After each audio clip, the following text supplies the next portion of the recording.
a tous une histoire particulière avec le manga. Et j'ai voulu vous faire cette vidéo, ça fait plus de 2 ans que je suis sur les réseaux. On vient d'atteindre les 200 000 abonnés. Ouais, let's go, yeah. Pardon, excusez-moi. Donc déjà, je voulais vous remercier avant tout pour ce palier franchi ensemble. Merci beaucoup. Et du coup, il était temps de vous parler un peu de mon histoire avec le manga, parce que je l'ai jamais fait en fait. What the fuck? Je fais une chaîne sur le manga et j'ai jamais parlé de comment je suis arrivée dans le manga et comment j'en suis arrivée à faire ce boulot-là et pourquoi, qu'est-ce que j'aime et...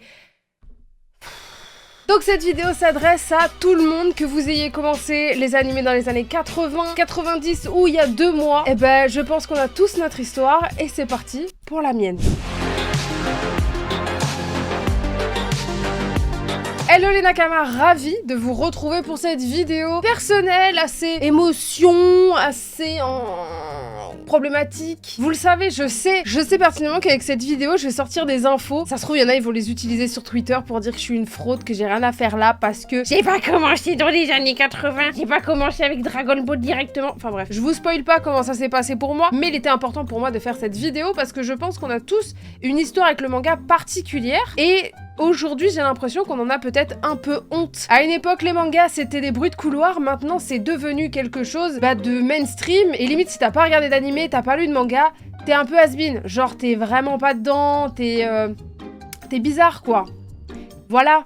Donc j'ai l'impression qu'il y a cette honte de se dire j'ai commencé il y a pas longtemps ou non, je n'ai pas grandi avec Dragon Ball. Bah oui, on n'est pas tous nés en 85. Ça s'adresse aux vieux cons de Twitter qui pensent être élitistes parce qu'ils ont commencé avec Goldorak et je sais pas quoi. Casse les pieds. On n'est pas tous nés à la même année. Pardon, excusez-moi. On reste good vibes, Sophia. Oh. Du coup, je vais vous raconter un peu mon histoire. Il y en a sûrement qui vont s'y retrouver. Peut-être qu'il y en a d'autres qui vont être en mode ça s'est pas du tout passé comme ça pour moi. Moi, c'est assez atypique. En vrai, je vous préviens tout de suite parce que j'ai un parcours de vie assez spécial qui fait que j'ai pas forcément le même vécu que les autres. Et notre histoire commence en 1991, c'est-à-dire mon année de naissance. Je suis née dans le sud de la France, je suis fille unique, j'ai pas de grand frère, pas de grande sœur, pas d'oncle, pas de cousin. Oui, j'y arrive tout de suite maintenant. Dites-vous bien que je fais pas partie de ces gens qui ont dit « Ouais, mon grand frère, il avait tous les tomes de Nanana, je les ai coloriés, ou je sais pas quoi. C'est lui, il m'a dit de regarder ça, et c'est lui qui m'a mis Final Fantasy dans les mains, et gna gna gna. » Moi, il y a rien du tout. La vie de ma mère, j'étais solo face à ma télé cathodique. J'ai appris Solo de chez Solo. Il y avait pas de tonton à fond là-dedans, ni de grand-père qui connaissait tati tata, ni maman, ni papa.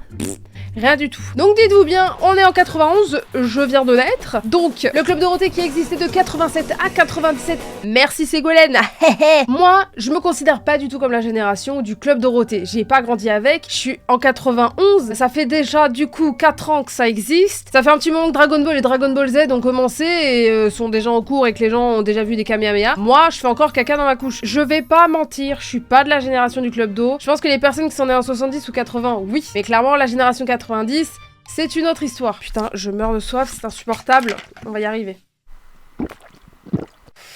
Donc moi, je commence rapidement avec la télé cathodique de mon grand-père en rentrant de l'école maternelle, avec mon petit kiri goûté. Non, je rigole, avec un...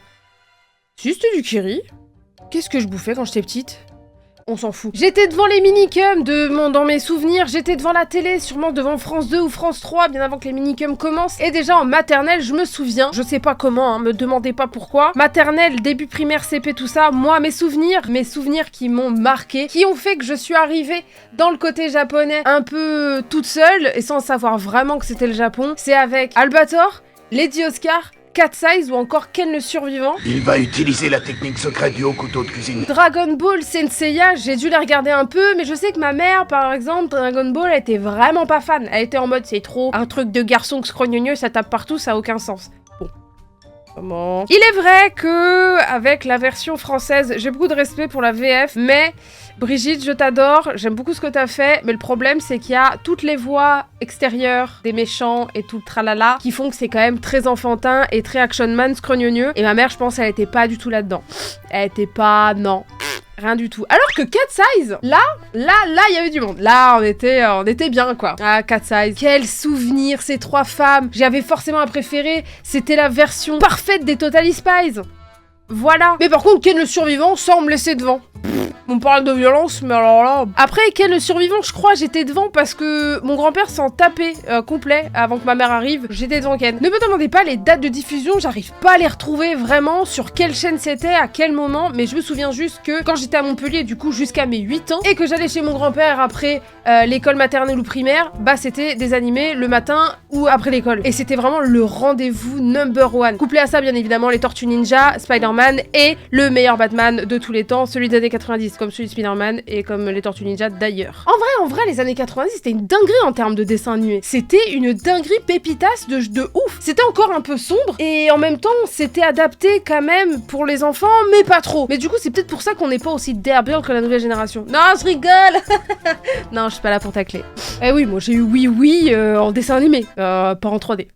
Voilà. Oh là, je commence à faire la puriste vieille, insupportable. Donc bref, moi j'ai pas vraiment grandi avec le Club Dorothée, j'ai dû être devant forcément parce que ça s'est terminé en 97, donc forcément je suis tombée dessus, mais j'ai pas vraiment de souvenir de quelle chaîne c'était parce que moi je posais mes fesses et je regardais. Mais dites-vous bien quand même qu'à l'époque, je ne savais pas du tout que c'était de l'animation japonaise et encore moins que c'était tiré de manga. Personne n'était là pour me dire, alors ça tu vois, ça en fait, Akira Toriyama, bah en fait c'est un japonais et à la base tu vois t'as des bandes dessinées en France. Et ben au Japon c'est pareil, sauf que ça dit dans le... rien du tout. Il y avait personne pour nous expliquer ça, que ce soit à l'école ou à la maison. Donc pour moi c'était juste des dessins animés un peu différents. Parce que moi mon plus grand souvenir et mon premier crush c'est Albator, je vous l'ai déjà dit dans d'anciennes vidéos. Et Albator pour moi c'était cosmique, c'était un ovni. Le pirate de l'espace, c'était sombre. La colorimétrie était extrêmement foncée. Il y avait des personnages farfelus et en même temps tu savais qu'il y avait quelque chose de très adulte derrière. Dans le message, même s'il y avait de la censure, il y avait quand même quelque chose de très adulte qui dénotait de bonne nuit et petit, tu vois. C'était censé être axé pour le même âge, en vrai. Si on en croit, les dessins animés à l'époque, c'était pour nous. C'était pas pour les adolescents, c'était à l'heure du goûter. À l'heure du goûter, moi j'étais là, tu vois. Donc c'est vrai qu'on a pas trop été éduqués là-dessus, quoi. Peut-être pour ça que je suis un peu sombre comme fille. Par contre, j'ai une petite anecdote sur Albator. En faisant mes recherches, je ne savais pas, je n'habitais pas encore en Bretagne à ce moment-là, mais sachez que Albator a été doublé en breton et a eu un générique breton. J'étais pas encore en Bretagne, je ne sais pas, je ne parle pas breton, mais voici le générique. On est d'accord qu'on comprend rien, c'est une catastrophe. Tarfoula. Et vraiment, je me dis, mais les Bretons sont vraiment dans l'excès. Même les Corses, ils ont rien fait. Même les Corses, ils ont rien fait. Les Bretons, ils ont réussi à nous faire un Albator en breton. J'espère qu'il n'y en a pas un algérien. Donc je grandis dans les années 90 avec des animés, je sais pas que ça vient du Japon, mais en tout cas je suis bien dedans. J'ai encore des souvenirs de Lady Oscar, mon dieu, incroyable, Rémi sans famille, tout le tralala. Vraiment j'ai grandi avec tout ça. Sauf que tout s'arrête, on le sait, Ségolène Royal, tout le tralala. Et il faudra aussi parler des dessins animés, notamment des dessins animés japonais qui sont exécrables, quoi, qui sont terribles. Tout s'arrête, mais tout revient. Et je viens d'arriver à Nantes, j'ai enfin déménagé, je suis en primaire, techniquement en CM... J'ai 8 ans et on est en CE2 et moi j'ai la chance quand même de zapper sur T'es fou, la fameuse émission de TF1 et est diffusé le tout premier épisode de Pokémon. Un jour je serai le meilleur dresseur, je me battrai sans répit. Et là, je vous le dis mesdames et messieurs, ça a été l'explosion.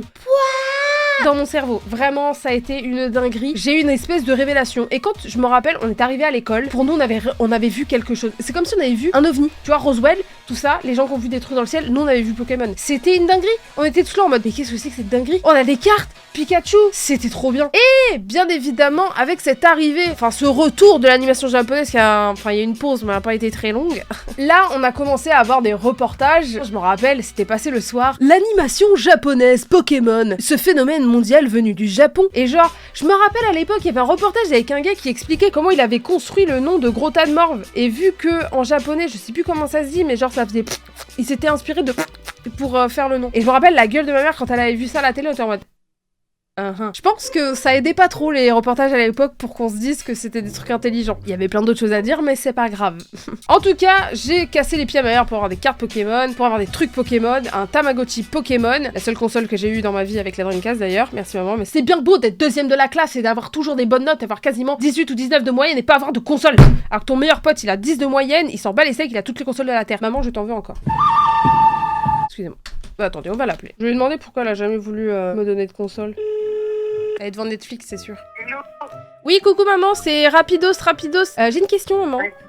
Oui. T'es en train de regarder quoi là par contre? Rien. Là, je vais me coucher, je suis naze. Ah d'accord. T'as fini Vinland? Bah, il reste encore un épisode le 19 juin, là. Ok maman, c'est ok. J'ai une question. Pourquoi tu voulais pas forcément m'acheter de console de jeu quand j'étais petite malgré mes bonnes notes? Ah vas-y, vas-y, t'as 10 secondes. Parce que c'était... Il y avait plein de choses, on disait que c'était pas très bon pour la santé, que ça énervait, que c'était pas bon pour les neurones, enfin voilà, tout ça. Et quand t'as acheté la Dreamcast et que tu passais 10 heures sur Lara Croft, tu as pas réfléchi autrement? Mais moi, mes neurones étaient déjà nazes.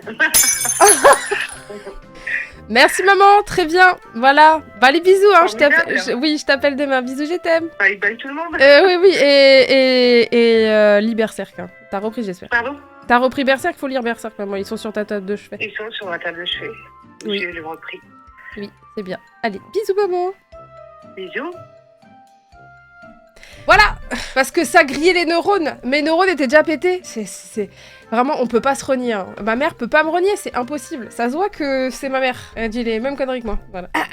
Donc je disais, oui, Pokémon, phénomène incroyable. Mais il y avait pas que ça, parce que on avait été fous. C'était bien, on avait Pokémon. Après il y a eu Digimon qui est arrivé et j'avais grave kiffé Digimon d'ailleurs. Et après c'est vrai que j'ai regardé la vidéo du GDG et j'étais en mode. Ça avait pas l'air si ouf que ça en fait, mais bon c'est pas grave. Mais on avait une autre chaîne qui était incroyable et c'était M6 Kid.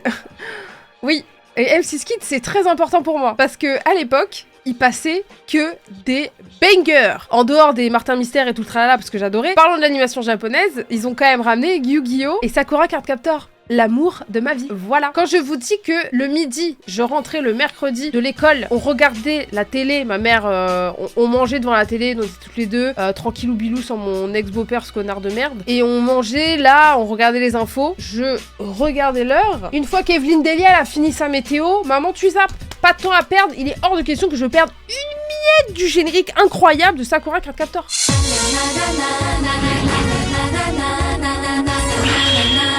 Voilà, je peux pas mettre plus pour les droits d'auteur, mais incroyable. Sachez d'ailleurs que ce groupe est un groupe français et que le deuxième, je sais pas si vous en rappelez, c'était celui-là. Eh ben, il avait été créé exprès pour Sakura Card Captor. C'est-à-dire que le premier son, c'était eux qui l'avaient fait, il était dans les top charts en Angleterre. Et pour le deuxième générique, eh ben, ils en ont fait un exprès pour Sakura Card Captor parce que ça collait grave à leur univers et ils avaient grave kiffé. Et je trouve que c'est un des meilleurs génériques français qui colle le mieux au manga parce que c'était l'ambiance Magical Girl un peu pop et je trouvais ça trop bien. Personnellement, encore aujourd'hui, je l'écoute, pour moi c'est banger. Non, c'est pas Carrie par la nostalgie, ok? Donc Sakura Card Captor arrive en 99 sur Fox Kids, donc il fallait avoir les chaînes du câble.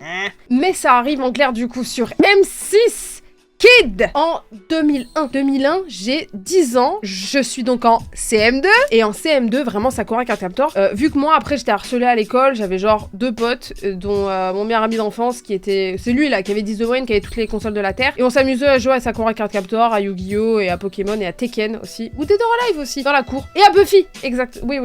C'était nos jeux. Tu vois les trois nerds au fond là qui faisaient des... Comme ça, voilà, tout au fond là, c'était nous. Bah oui, parce que j'ai essayé de m'intégrer avec les filles, mais quand elles étaient là, ouais, j'étais au centre commercial, et en fait, ouais, j'ai vu un beau gosse, et moi je vous montre comment j'ai fait pour le draguer, et genre j'étais en mode... Je me sens pas bien, c'est pas mon univers, tu vois. Donc, ouais, non, j'étais mieux au fond de la cour, quoi. Bref, Sakura Card Captor, un de mes shoujo, mon premier shoujo vraiment de cœur, de Kokoro, que j'ai vu au moins 6 fois.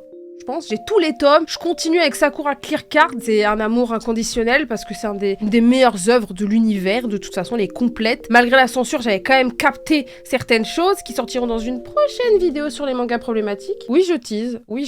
Il y a Yu-Gi-Oh! Avec un des meilleurs génériques aussi. C'est l'heure du duel. Parce qu'on parle beaucoup des génériques de l'époque du Club Dorothée, mais en vrai, le générique de l'époque fin 90, début 2000, banger de ouf! Pokémon, Sakura Card Captor, Yu-Gi-Oh! Juste là, les trois là, frère!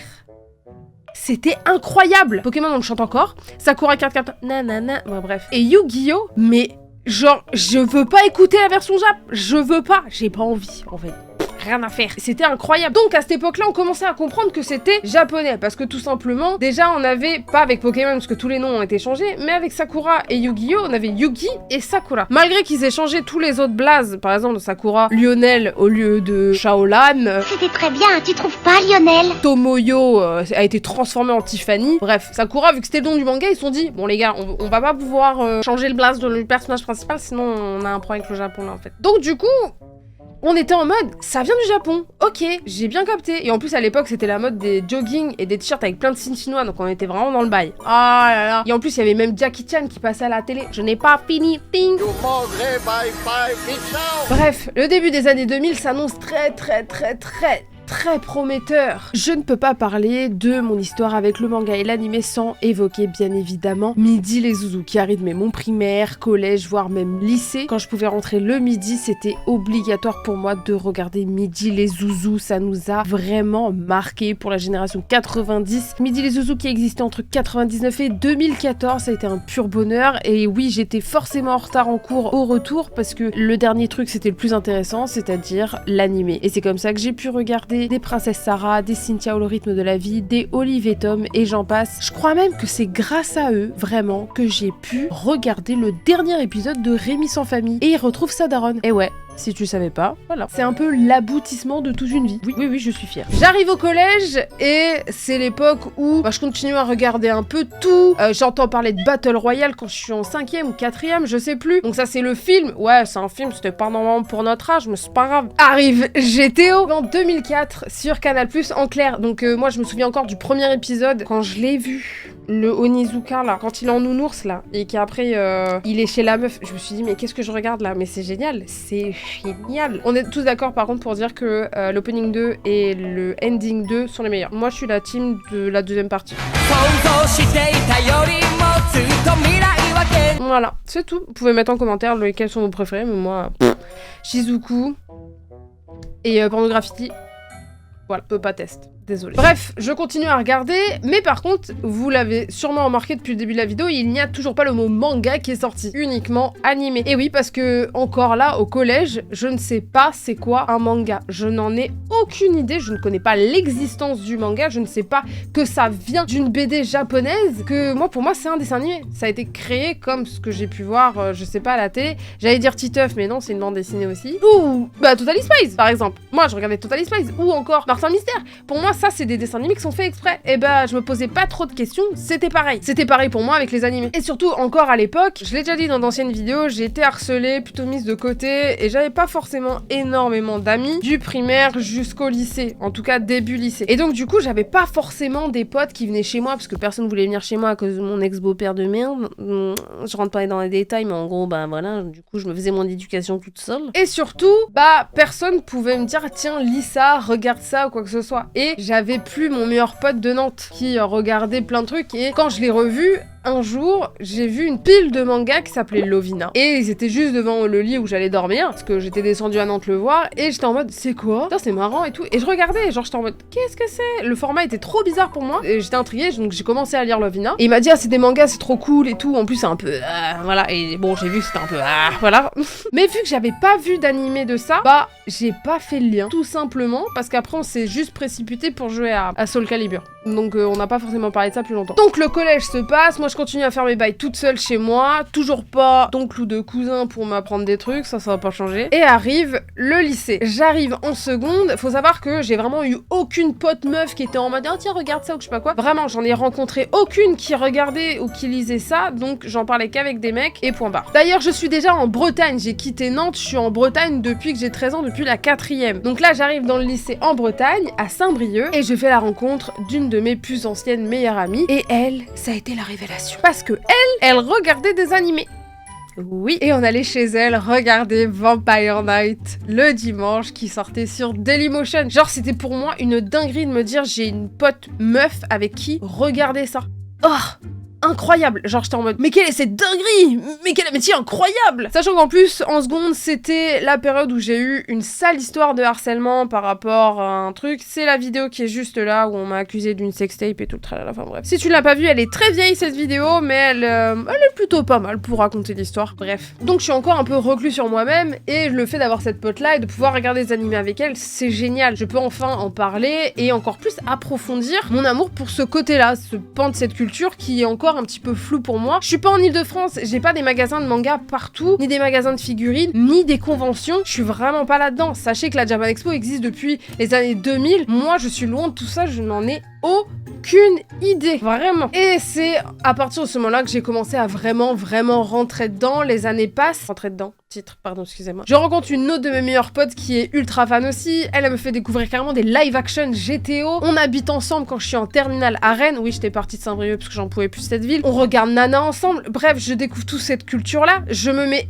énormément d'ailleurs au drama. Les dramas japonais, puis après taïwanais et après coréens. Donc je commence vraiment à rentrer dedans. Je me fais des carnets où j'écris en japonais dedans pour apprendre le jap et tout. Bref, je suis totalement inside. J'étais une pirate de l'espace sur LimeWire et sur les forums à chercher. Je regardais tout le temps, je m'enfermais chez moi et je regardais tout le temps des animés, tout le temps. Et les mangas, c'est toujours pas ça. Pourquoi? Parce qu'à ce moment-là, depuis quasiment la seconde où ma mère, ça s'est séparé de mon ex-beau-père, on n'a plus une seule thune. C'est impossible pour nous de survivre et encore moins d'acheter les mangas. C'est cher. C'est des collections. Et du coup, j'étais en mode, je peux pas m'y mettre. Donc, j'en pique chez des potes, je lis un peu quand ils en ont. Je vois, il y en a, ils ont des collections incroyables, mais moi, j'ai pas d'argent pour ça. En vrai, vraiment. Anecdote, j'ai même volé pour m'acheter des fringues. What? FBI, open up! Oui, c'est le moment miskina. Arrête de chialer, comme diraient les gens sur Twitter. Bref, du coup, les mangas, c'est pas encore le moment. Mais au moment où on habite ensemble à Rennes, j'ai 19 ans. Et j'achète mes premiers mangas qui sont Vampire Knight. La série que j'avais découverte quand j'en avais 15 sur Dailymotion à l'époque où ça passait. Donc vraiment, j'ai découvert Vampire Knight à l'époque. Oui, mesdames et messieurs. Mais je regardais beaucoup, j'étais encore très team animé. Donc c'est pour ça qu'aujourd'hui, je me dis, si je suis vraiment dans le manga, je lis beaucoup, j'ai tout ça derrière moi, je suis tellement heureuse et je me dis, je reviens de loin parce que c'est vraiment pas un format que j'ai eu dans les mains rapidement et que j'ai connu rapidement. Donc bref, toute l'époque lycée, c'est l'époque aussi de Death Note, du live action, de Hellsing, je découvre aussi Samurai Champloo, je découvre Cowboy Bebop. Et là vous vous dites, mais les One Piece, les Naruto, les Bleach, ils sont où? Genre elle nous en a pas parlé une seule fois, elle nous a pas calé là-dessus depuis et DBZ elle a pas repris. Genre, Sofia, il se passe quoi? Bah j'étais pas dedans. Titre. En fait, tout simplement, Naruto, je tombais dessus de temps en temps à la télé, mais je regardais de temps en temps, donc j'avais pas réellement suivi dès le départ. Et Bleach, c'était pareil, sauf que Bleach, moi, je m'étais carrément téléchargé des films, je regardais des films Bleach sans avoir tout regardé, l'Arc Society et tout le tralala. Me demandez pas, j'ai toujours un mode opératoire extrêmement bizarre. Posez pas de questions. Je suis sûre que je suis pas la seule. La vie de ma mère, je suis sûre que je suis pas la seule à avoir regardé des trucs en Y à travers, en mode épisode 10 après épisode 22 et regarder un film et je sais pas quoi. C'était des animés, j'étais contente de les regarder. C'est tout. Moi à l'époque, j'étais plus en mode animé court, seinen, beaucoup de seinen et beaucoup de shoujo. Je regardais énormément de shoujo romance et school life. Laisse tomber. Vraiment, je vivais que de ça. Maid-sama qui à l'époque m'avait énormément marqué, je crois que je l'ai regardé 3 fois de suite. Oui. Il y avait Enfer et Paradis. Alors rien à voir avec les shoujo, mais Enfer et Paradis pour de la baston, Sengoku Basara. Est-ce qu'il y a des gens qui ont vu Sengoku Basara? Parce que j'ai l'impression que c'est vraiment inconnu du bataillon. Des Ergo Proxy. Alors ça par contre je pense que c'est encore pire. Vous ne connaissez pas. Ceux qui connaissent, plus simple pour vous. Oh! Donc bref, je regarde pas mal de choses et je regarde aussi avec des potes. Parce que je me suis fait une bande de potes qui était plus axée là-dedans. Voilà. Qui était plus ouvert et plus open sur ce pan de la culture là. Parce que avec le harcèlement et tout le tralala, bah tu commences à voir avec qui tu traînes et à traîner avec des gens qui sont plus intéressants et pas à vouloir forcément être aimé de tout le monde et parce que c'était pas le cas. Bref, j'arrive vraiment là-dedans. À 20 ans, je déménage à Paris et je commence à bosser. Donc c'est le moment aussi où je commence à me dire, est-ce que ce serait pas le moment d'acheter des mangas? Donc je commence à acheter des mangas avec la thune et je commence avec énormément de shoujo. Ouais, j'étais en mode love. J'avais envie de love, beaucoup de love. Mais par contre, c'est le moment aussi à 20 ans où je reprends du début Naruto et Dragon Ball. Donc je regarde tout du départ. Bon là, c'est le moment où du coup je tombe amoureux amoureuse de Naruto, mais vraiment level infini. Vous le savez, mon amour pour Naruto, ça, y a pas besoin de rentrer dans les détails. Donc bref, je reprends tout, j'arrive à rattraper en plus le retard et à reprendre ce rythme de 1 épisode par semaine. Et je me mets au chapitre et tout le tralala, donc je récupère mon retard. Dragon Ball, c'est pareil. Bon, sauf que là, y a pas de chapitre parce que c'était fini depuis longtemps. J'ai essayé GT, j'ai dit non. Désolé, GT, j'ai pas pu, frère. Goku petit, la seule chose qui m'a hypé c'était Trunks, le reste, j'étais fatiguée. Hein. Vraiment j'étais fatiguée, non, je viens de finir Dragon Ball Z, vraiment j'ai vécu une expérience incroyable, Vegeta meilleur perso, et là tu me fous GT, non, en plus Vegeta il a une moustache algérien, mais de quoi, mais comment, mais what, non. Donc bref, je rentre vraiment là-dedans, mais il était pas vraiment question de faire des vidéos là-dessus, en fait il était pas question du tout de faire des vidéos, genre je m'étais pas dit je vais devenir youtubeuse, non. Moi, à l'époque, je regarde des Norman... Oh, le mot interdit. Des Cyprien, même des Squeezie et tout à l'époque, plein de vidéos, mais genre pour moi, c'était lointain. Pour moi, c'était plutôt les humoristes qui réussissaient. Mais pas le manga, genre. Le manga, pour moi, c'est les AMV sur YouTube. Et là, il y en a qui doivent se dire, et One Piece... Bon, pour ceux qui sont pas au courant, parce que j'ai déjà expliqué 5 millions de fois, One Piece, j'ai essayé de le regarder. Alors, juste pour la petite anecdote, j'ai essayé de le regarder avec ma meilleure pote quand on habitait ensemble, quand j'avais 19 ans. Ah bah c'est pas passé, en plus elle me l'a mis en VF, j'ai pas du tout accroché, donc One Piece, du coup j'ai encore boudé One Piece à ce moment-là. C'est en 2020 que j'ai regardé One Piece, en 6 mois, voilà.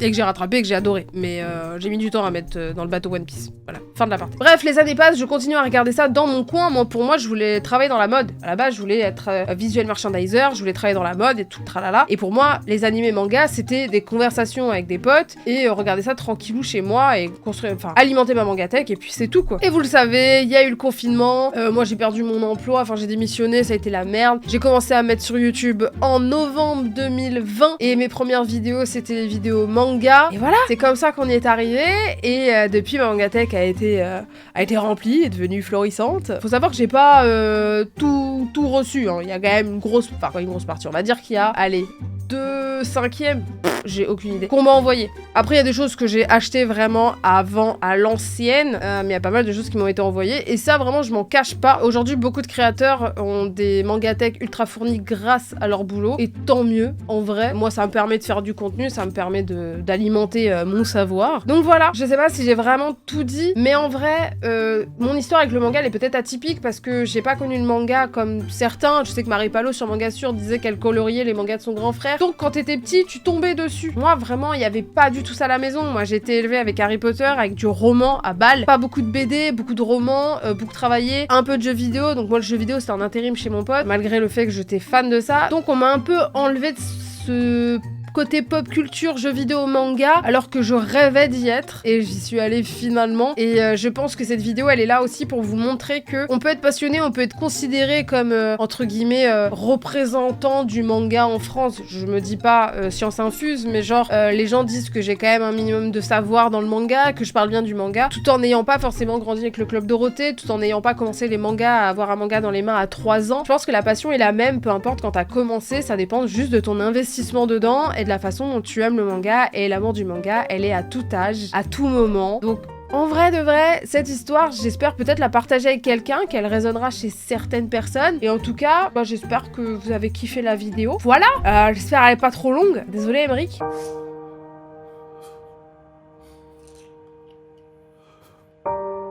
Bon, en tout cas, c'était pour vous montrer tout mon amour du manga et aussi mon amour pour vous. Merci encore pour les 200 000. On continue l'aventure et on espère avant fin 2023 à être au moins à 250 000, voire plus. En vrai, ce serait cool. Qu'est-ce que vous en dites? Sachant qu'il y avait quand même eu un truc. Il y avait une date où on devait prédire à combien je serais à telle date. Je sais plus c'était quand. Je sais plus c'était pour quand. Mais on verra si ça avance aussi bien. En tout cas, ça ne dépend que de vous. Et que de moi aussi, parce qu'il faut que je fasse du bon contenu. Mais bon, bref, n'oubliez pas de vous abonner, d'activer la cloche, de mettre un pouce bleu, de commenter et de me rejoindre sur tous mes réseaux sociaux. Et en attendant, l'amour du manga est universel, est éternel. L'amour du manga. Tout en étant respectueux, bien évidemment. Sur ce, je vous fais des bisous. Bye bye les Nakama.